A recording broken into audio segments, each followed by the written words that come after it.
Hello NEET aspirant. NTA ने NEET के exam में एक छोटा सा क्वेश्चन था जिसके 2 आंसर दिए हुए हैं। हम क्वेश्चन नंबर 14 की बात करते हैं तो उसमें 2 आंसर दिया हुआ है, 1 और 4। तो बच्चों के दिमाग में आता है कि इस क्वेश्चन का वो क्या करते हैं, कैंसिल कर देते हैं या क्या होता है। तो जाहिर सी बात है इस क्वेश्चन का वो बोनस मार्क्स देते हैं। बोनस मार्क्स मतलब सबको मार्क्स मिल जाते हैं बोनस के तौर पे।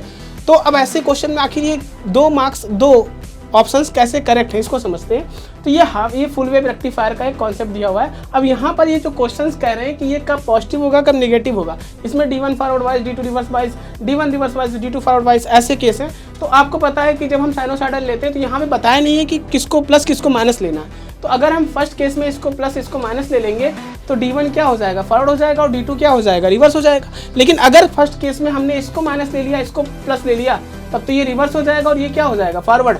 तो दोनों केस हो सकते हैं।